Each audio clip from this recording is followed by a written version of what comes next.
কে কাজল কি করছিস? এই তো বসে আছি। কি শুনছিস তোর নামে? হ্যাঁ কি শুনতেছি? তুই নাকি কোনোদিন গা ধুইনি? আমি এক মাস গা দিইনি। এক মাস গা ধুইনি? হ্যাঁ, আমি এক মাস গা দিইনি। যা শীত পড়েছে এই ঠান্ডাতে গা ধুবো নি আর। গা না গন্ধ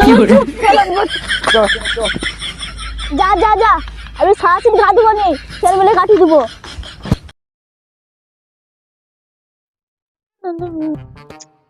শাড়ি রাজি বলটা না এখন মানে এক দু মাস গা ধোয়নি, বলতেছে গরমকাল যতক্ষণ না পরেও গা ধুবেনি বলছে।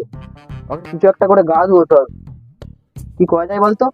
এক কাজ কর, গায়ে পানি দে। পানি দিলে হবে না, কিছু একটা অন্য প্ল্যান ভাবতে হবে। দাঁড়া আমি দেখি। কি আব্বাস কি কথা বলছিস দুজন মিলে? এই যে আজ তোকে আমার খুব প্রয়োজন ছিল, বলছি না। এই ব্যাপারে রাখি এখন গা ধুইনি, এই ব্যাপারে কি করা যায় বলতো মালটাকে? আমার মাথায় একটা আইডিয়া আছে, তিনজন মিলে ওকে চ্যাংতলা করে পুড়ে ফেলে দেবো। এই তো এই একটা বুদ্ধি কথা বললি। চ তো বুঝতে দেওয়া যাবে না, চ চল। চ। কে রাজুল কি করছিস? এই তো বসে আছি। কি বল? হাত ধরিস কেন?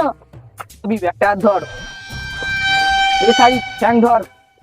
ছাড় দে আমাকে, ছাড় দে। কি হয়েছে আমাকে ধরতে থেকে আছে? তুই এক মাস গা ধুইনি, তোকে আগে গা ধুয়ে ছাড়বো।